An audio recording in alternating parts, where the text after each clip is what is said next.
Okay, hi there MBA students. So I'm very sorry that this is coming to you as a video presentation rather than an in-person presentation, but given the strange times that we're currently living in, it's better than nothing. So my name's Eileen Kennedy. I am the digital experience developer in the library, and my job is twofold. I manage the library's web presence, and I also manage the makerspace in the library, which is a space where you can rent out equipment, 3D print, just kind of do creative work, whatever you want. So as students of NUI Galway, you are all perfectly welcome to take advantage of that space, check out any equipment when the library reopens, obviously. So what I'm going to do today is take you through video production for MBAs with a marketing slant to it. So previously to working in the library, I worked in the marketing department on campus, and I have a background in video production and documentary filmmaking, so that's kind of where I'm coming from in delivering this presentation. So let's get going. Okay, so what we're going to go through. First off, we'll look at communicating through video, because that's really what you're doing in a marketing video, is just trying to get information across in the most effective way possible. We'll talk about video composition, so how to make our videos look nice.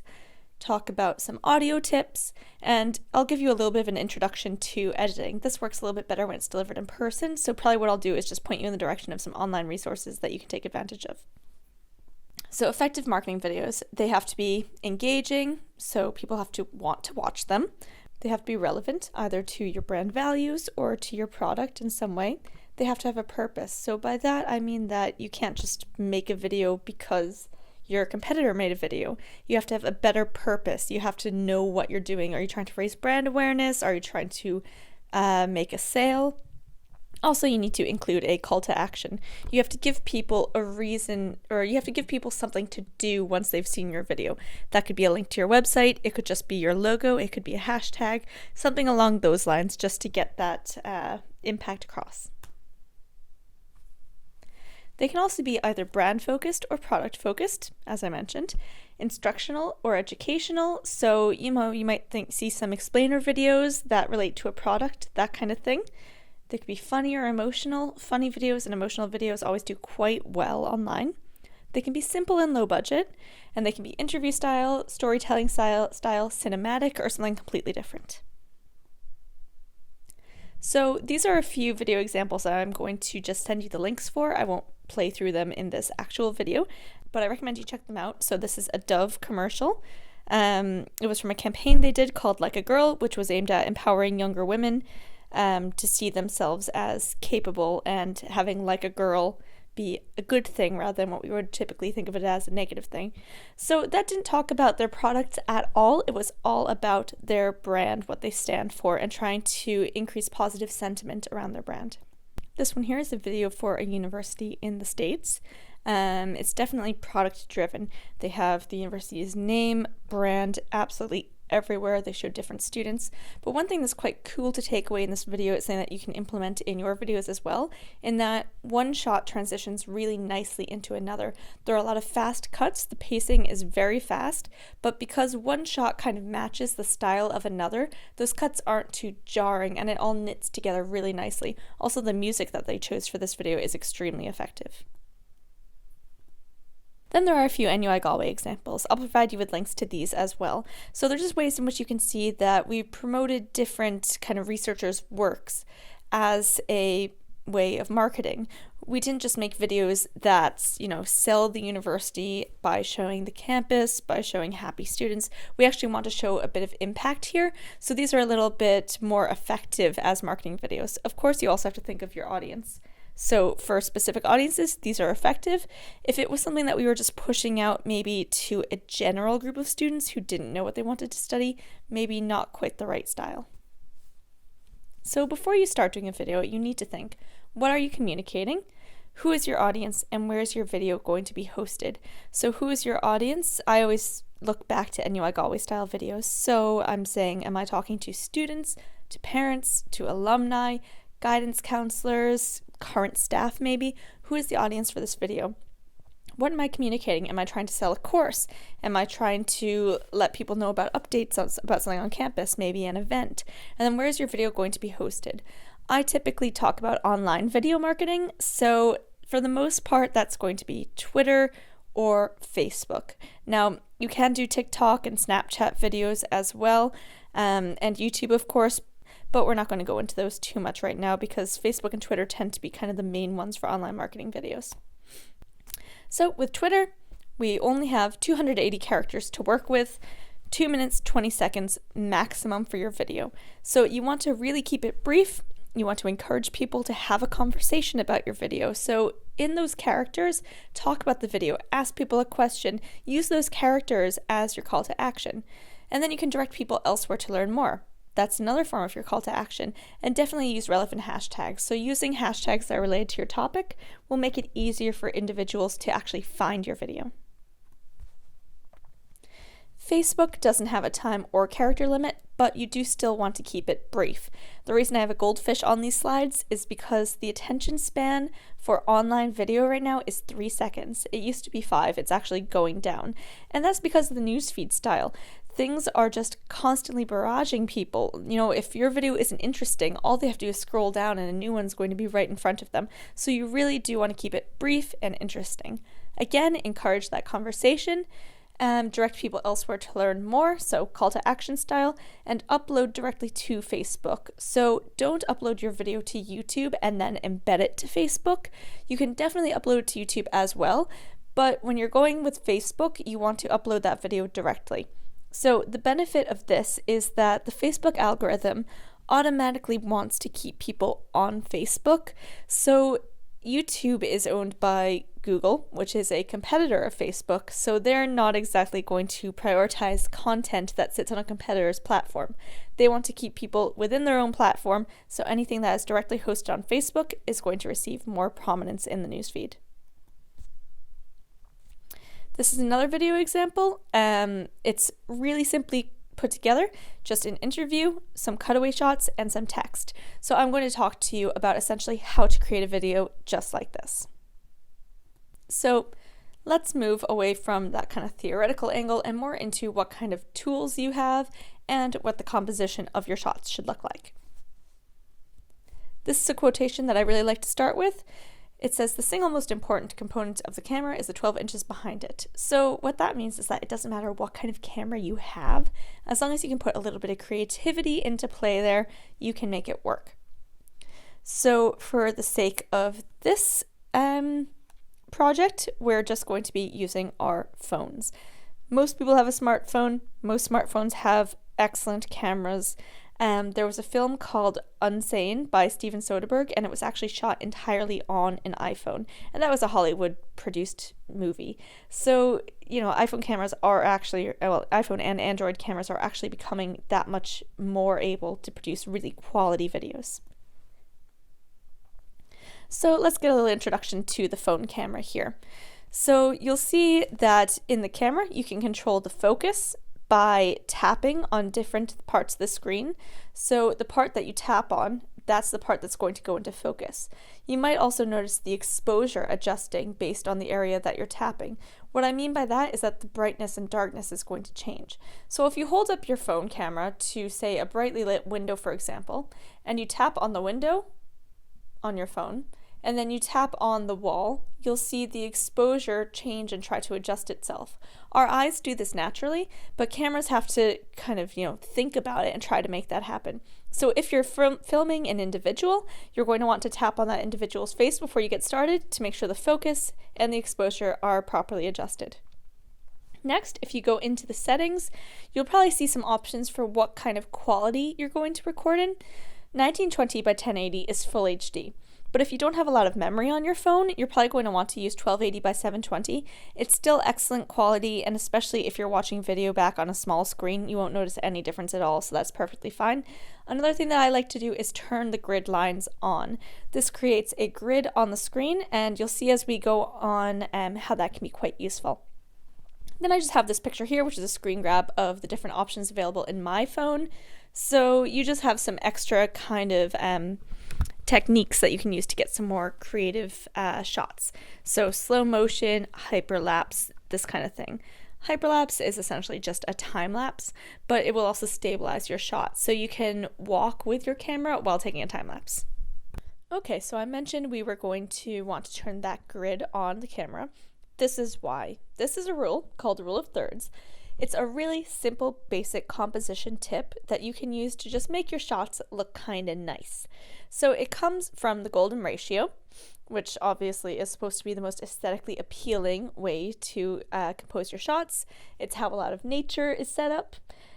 So if we look at this image from The Office, we have our subject located right on a third. Actually, his eyeball is right on a third. And then we have something kind of interesting just filling in the other side so it's not totally empty. Then in our image of this little puppy down here, we've got a nice curve in the bike tire, nice curve in the bike chain, so those are both very aesthetically pleasing. And then we have our little puppy on a third and our bike wheel on a third. So really, really nicely composed shot. So if you've got a big scene in front of you and you're not sure where you should be pointing your camera, just try to identify some thirds. Maybe put the horizon line on a third, maybe put a tree on a third, something like that. It can just make things come together a little bit more nicely. The next thing I want to talk to you about is lead room and headroom. So we've got our little picture of Frodo here, and you can see that there's a little bit more space in the direction where he's looking. This is what we refer to as lead room. And this is the way you want to compose shots, especially if you're doing an interview with someone. So you want to make sure there's room for them to move their hands. If they step forward this way, they're going to stay in the frame. And also with regards to the headroom there, we want to make sure that there's more space under the chin than there is above the head. So this is because the chin moves up and down when we talk, and you don't want that chin to go out of the frame. You can, however, cut the head off a little bit. That's totally fine, as long as you don't cut off the individual's eyebrows or eyes, that's fine. So here's my little pop quiz for you. So we have our two Obamas, and if we want to consider which one has the correct lead room, it's going to be the one on the top. So we can see there's space in front of him. He can move his hands around, he can take a step forward if he needs to, and he'll still be in the shot. Whereas on the bottom, it gives the illusion that he's a little bit trapped. It just feels like kind of an uncomfortable shot. That was probably done intentionally for creative purposes in this one specific shot, but that's not what we want to do if we're trying to set up an interview. Headroom, we've got our two Michael D. Higgins here. And the bottom one is the correct because he's got more space under his head than over his head, and that's what we want. In the top one, it gives you this kind of feeling like something's going to happen. Somebody's going to pat him on the head, or a seagull's going to land on his head or something. It feels awkward, and that's not really the kind of shot that we want. So this video here takes you through a few different composition techniques apart from just the rule of thirds, and they can be quite useful if you want to get some creative shots to use in your videos. So more than just that straight subject camera, if you want to get a more interesting environment, very useful for cutaway shots, which I'll talk about in a second. So let's go through some basic shot types. The first one I want to talk to you about is the establishing shot. An establishing shot is very useful for your first shot in your film. It doesn't have to be, but it can help the audience to situate themselves. So you'll see this quite a lot in sitcoms. You'll see a wide shot of a city, then an apartment building, then a couch. Your brain automatically connects that that couch is in that apartment in that city.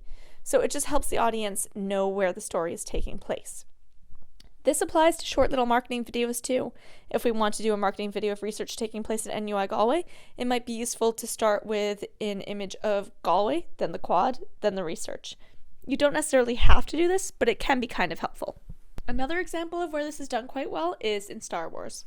So Star Wars opens with their iconic credits.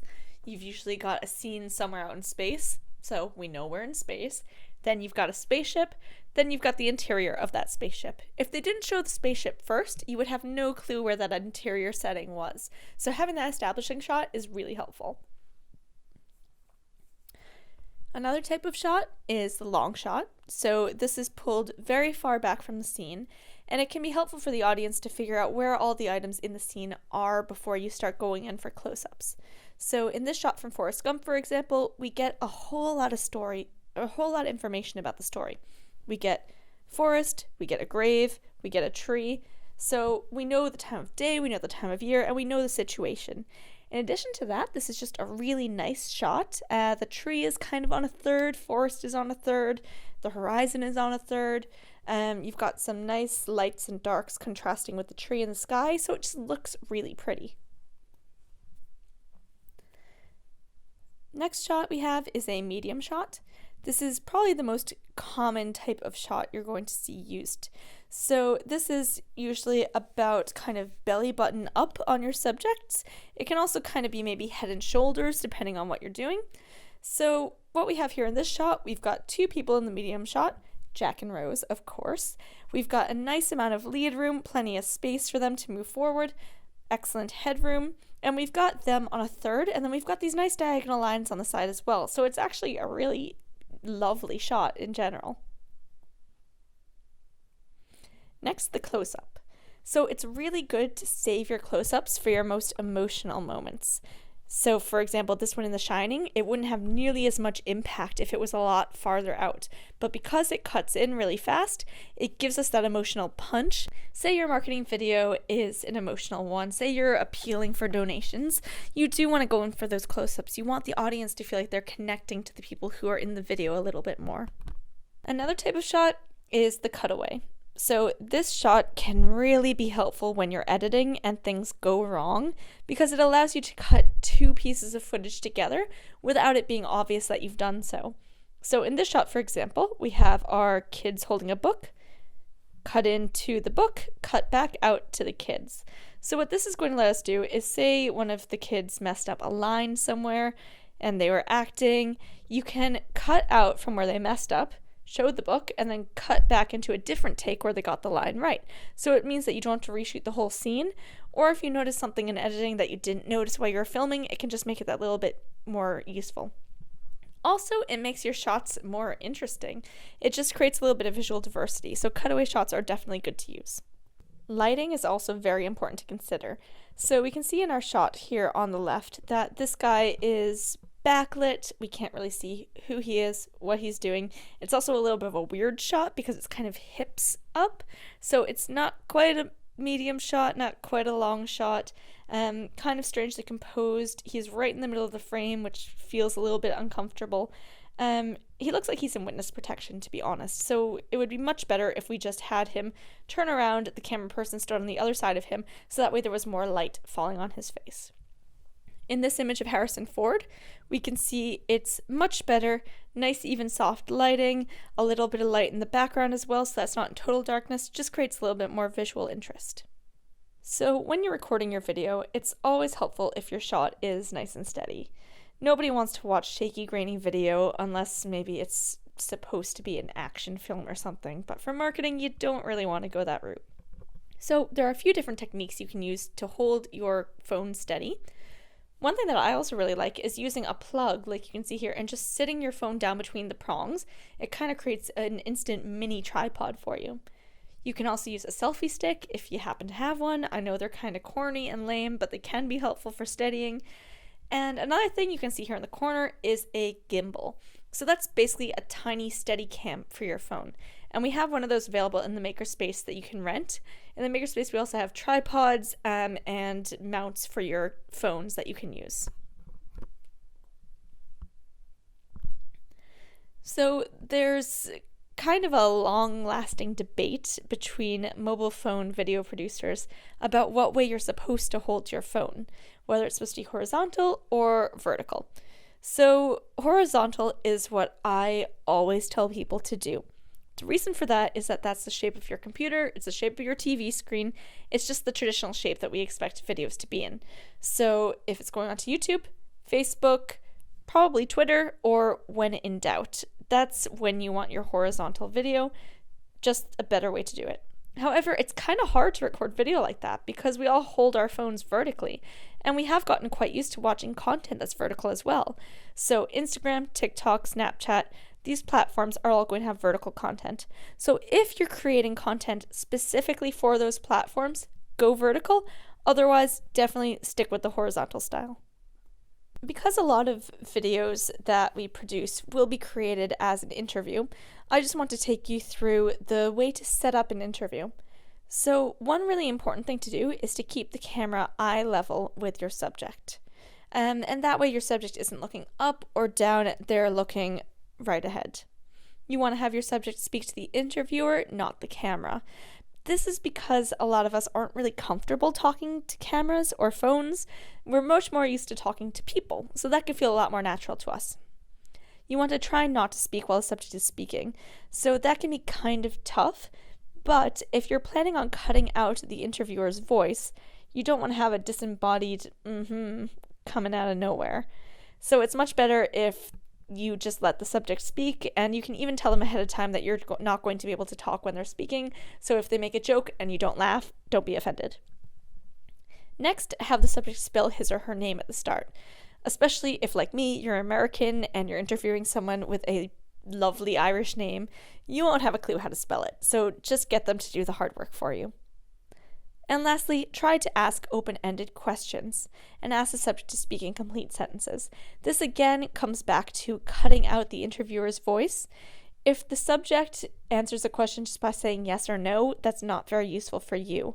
However, if you frame a subject such as, "Can you tell me about blank?" rather than saying, "Do you like blank?" you'll get a much better answer. So you'll see up here in the corner, I have a little diagram of how an interview can be set up. And you'll notice that the camera is behind the interviewer's shoulder. If you have a camera with a good zoom lens, then this is perfectly fine because you can get that nice close image. However, if we're using our phones, you actually need to go a little bit closer. So it can be more useful to have the camera just in front of the interviewer so you're not too far back from your subject. Next, audio. Audio is kind of as, if not more important than the visuals. The general rule is that viewers will forgive bad video, but they will definitely not forgive bad audio. So my tips for recording good voices: number 1, find a quiet place to record without wind. Right now recording this, I am in my bedroom and I had to kick my cat out, which was very sad, but she was purring, so it had to be done. Next, you could buy a cheap microphone if you want. You can get them on Amazon for around €20 and they'll do the job perfectly fine. You can also use the built-in microphone that came with your headphones, the same exact way you would if you were making a phone call, or go under a blanket to record a voiceover. I didn't do that for the sake of this video, but if you want to definitely dull down a little bit of that echoey sound that you can probably hear right now, that could be done by going down inside of a blanket. Also, if you're listening to any podcasts right now, since a lot of people are not able to record podcasts in their studio, they're doing it at home. So you might actually hear some podcasters talking about how they're approaching this. A lot of ones that I've listened to have said that they're going inside of their closets and recording surrounded by coats. Some are going inside of their cars. Some of them are trying to set up soundproofed home studios. So there are a lot of different approaches you can take with regards to getting good audio. Then with regards to music, music can really set the tone for your video and also mask distracting background sounds, which is always a plus. So what you should do is either download royalty-free music from online sources like the YouTube audio library or from bensound.com. You could make your own soundtrack with a tool like GarageBand or Audacity. Or another good tip is make friends with musicians. And if you use your friend's music in a video, definitely give them credit. Just a little line at the end that says music compliments of so-and-so. It's a good way to get new music. It's a good way for your friends to get publicity. And if you credit them, it's a good way to not lose your friends. Here's an example that NUI Galway recorded. It's an interview with Catherine Corliss after she received an honorary doctorate from NUI Galway, and it's just her talking about her work that she did with regards to research into the Tuam Mother and Babies Home. So it's a very emotional interview, but because we only had one camera and a very short amount of time to record it, we were only able to go with one shot. Now, what could have been done better here is we probably could have lowered the camera a little bit so it's not quite so high above her head. Probably could have moved that plant in the background to the left a little bit so the shot was more balanced. But what we did get right is that she is on a third. her screen direction is correct. She's looking in a direction where she has a little bit more space in the direction she's looking. And actually, one thing to note here is that this interview was about 20 minutes long, but it's cut down to a little over a minute, I think. So there's quite a lot that's taken out of it just to get the essentials of the story together. So if you're interviewing someone, don't be afraid to ask more questions. Don't be afraid to get more footage than you think you'll need. And then when you're editing, you can do, for example, what we did here, which was cut out big chunks of video and put cutaways over them. So the cutaways hide those cuts in the interview. So a few last minute tips from what I've just gone through there. Number one, zoom with your legs. I love this tip. So what I mean by that is if you're holding your phone up and you're zooming by pinching the screen and enlarging it, you're not actually getting a closer image, you're just getting a bigger image. All you're doing is enlarging the pixels. So you're not actually doing yourself any favors, you're degrading the quality of your image. So use your legs, actually get closer to that subject. Next, clean the lens. I know this sounds obvious, but just give the lens a little wipe before you start filming. Watch out for distracting backgrounds. This is something that I'm not totally great at. I tend to focus really hard on my thirds and my shot composition, and I don't notice the big exit sign that's in the background or something like that. So just make sure that every part of your shot looks nice. And finally, ensure there's plenty of storage on your phone. We don't always have control over this, but in so much as we do, it's good to just delete whatever you can before you go out filming. Okay, so what I would normally do in a classroom setting is give everybody a break to go and get a coffee and practice recording some video. I encourage you to do that now if you want. Maybe take a few minutes, go for a walk around the block, practicing social distancing, take some pictures of things. You can treat it like you're making a COVID-19 documentary even. So just, practice those composition tips and see what you can put together. Okay, welcome back. I have a feeling that nobody actually went for a break, but that is fine. Okay, so let's move into editing. We talk about footage and cutting footage in editing. That's because originally there actually was footage. There were foots of film strips that you would cut to create your movies. Linear editing involved copying footage from one tape to another. So if you made a mistake anywhere in there, you would have to go back to where your mistake was made and fix everything downstream from that all over again. Non-linear editing, which we do now, is a non-destructive digital form of editing. You can move and arrange clips in a timeline, you can trim clips, split them, duplicate them, manage multiple audio tracks. It's a lot easier than this poor guy over here trying to put his movie together. So this is the basic evolution of editing, referred to as the invisible art, because when you're watching a movie, you don't notice the edits. If they're done well, you have no idea. The story just flows right along. So in the 1900s, we had hand editing. 1924, the first machines came about. 1950s, you had these big kind of machines that look like a DJ studio. 1971, we get our first digital editor, but it had a storage compartment the size of a washing machine to keep video files in, and they were terrible quality. 1991, we get our editing software, and now we can do it on our phones. So the reason I showed you all of that was so that when you eventually want to throw your phone across the room or your laptop, whatever you're editing on, just remember that at least you're not doing it all by hand. So the program that I'm going to recommend that you work with is called Adobe Premiere Rush. So I'm going to put a link for that where you can access it. It is not completely free. You get three free exports of your videos, which, that's something anyway. So that's essentially 3 video projects. Just don't export your videos until you're sure you're happy with them. After that, it's a paid subscription, but it is fairly inexpensive. I think it's around €6 a month, and you can cancel it at any time. So for what it does, it's actually a really, really good program, and I think actually worth paying for. So you can use it on mobile or desktop. It's entry level, so very, very straightforward, easy to use. You can then transfer your projects to Premiere Pro, which is a professional level editor. So if you're happy with how you're getting on in Rush and you want to go on to the next level, you can bring all of your projects in already. And then, as I mentioned, 3 free exports. Just a word of caution, don't ever delete your original video clips. Just don't do it. Save backups and save backups of those backups, because there is nothing worse.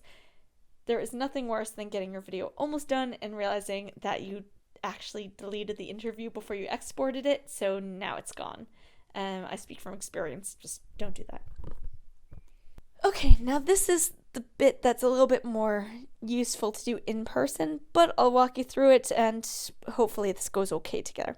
So you want to open a new project in Adobe Rush and click on the clips you want to import. This is more or less what it should look like for you, and then click Add. And then you'll see something like this. Your project will open up and all of your clips will be shown in a timeline. Let me see if there's my mouse. So down here, you can see all of my clips that I've imported. This up here in the preview area shows me the clip that I'm currently on. And currently on means that this little blue indicator line, that's what's on there. This is the time code. That shows me how long my movie is altogether. That shows me the time that I'm at right now. And this over here is all of my footage that I have imported so that I can drag into my project. On this side, I have loads of different options. So there's text, transitions, and more. And that's just kind of a little description of what each section is. So to move clips around, all you have to do is click and drag. Or if you're using your phone, hold your finger down on it until it turns yellow, and then drag it to a different part in the timeline. Really easy, nice and straightforward.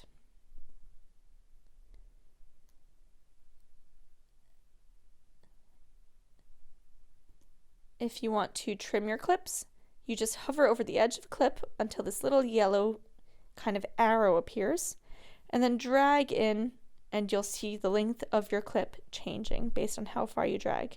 Same idea when you're on a phone, just hold your finger on the end of a clip and drag it in.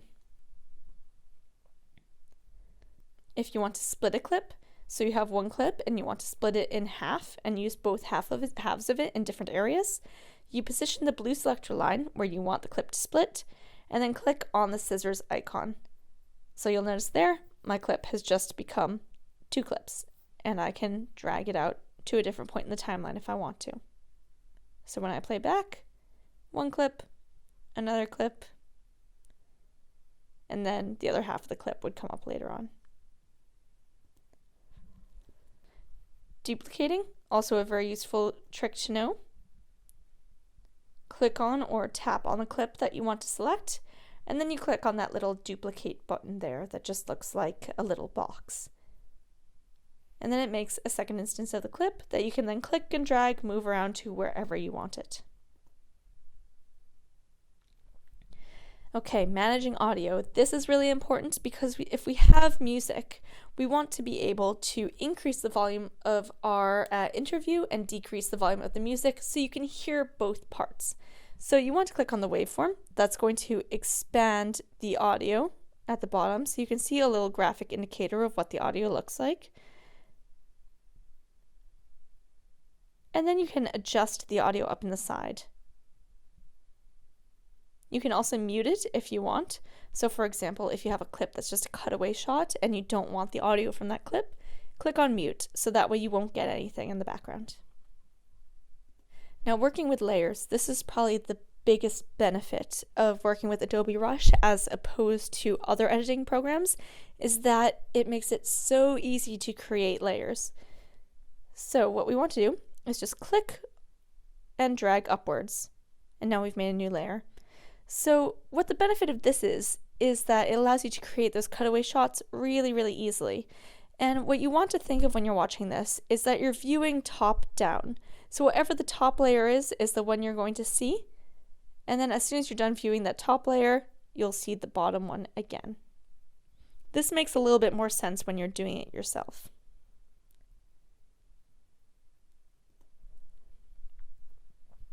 Next, transitions. Very handy to be able to fade in and out of clips. So you'll see there's a transitions icon that looks a little bit like an hourglass. You're going to click on that, and then it's going to bring you up your transition options. So we have cross dissolve, dip to black, dip to white. Cross dissolve is a really good one to put between clips. It just slowly fades from one clip into another.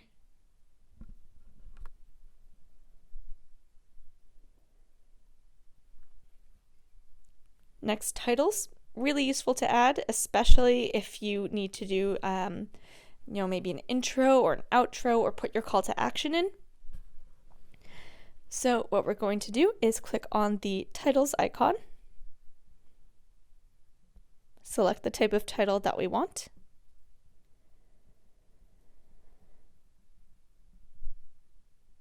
and just drag it straight into the timeline. Then you can click on the text and edit it however you want.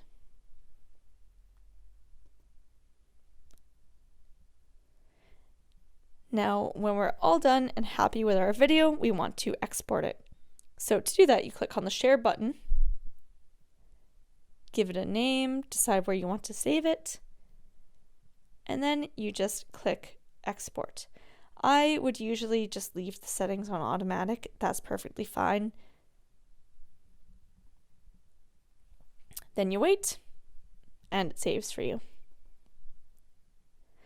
Now, because that was all quite fast, this is a video that I highly recommend. This guide takes you through Premiere Rush in a lot more detail, goes through every single setting. So it's just very useful to look at that as well when you do get to the editing process. And a note on subtitling. So people do ask me quite often if they should take the time to subtitle their videos. Well, 85% of online viewers will watch without sound. So yeah, subtitling is definitely a good tool if you're creating an online marketing video. If it's uploading to YouTube or Facebook, there are built-in subtitling tools on those platforms, so you don't have to go ahead and create your subtitles line by line manually. However, do go in and check those tools just to make sure that they're accurate. They don't always work that well with people who speak quickly, like me, so you want to make sure that they're actually recording the right thing. Next, I just want to talk about planning. I know it's weird that I'm talking about planning at the very end, after I've gone through all of these other details, but you really have to know what you're getting into before you actually go ahead and start to make your plans. So this here is a video of a storyboard that was created for Jurassic Park, played alongside the actual final finished movie. So what a storyboard is basically a comic strip of the film. It helps the cinematographers set up their shots. It helps everybody figure out what they need to say where, who you need on set, all that kind of stuff.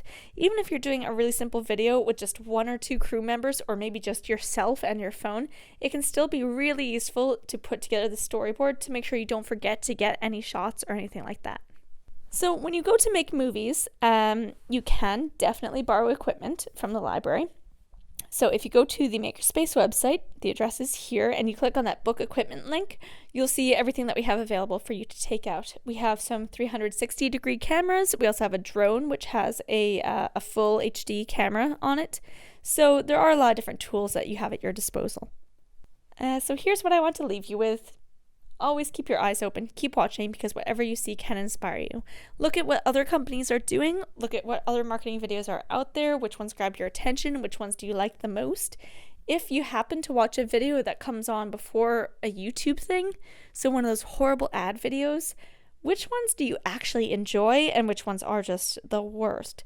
Think about that kind of stuff, be a little bit more conscious of it, because that'll help you ultimately become a better video marketer. Okay. Thank you so much for going through this show with me. I'm very sorry that we couldn't actually do this in person. So if you have any questions, please do email me. If you want to send me any video drafts to take a look at, I'm happy to do that.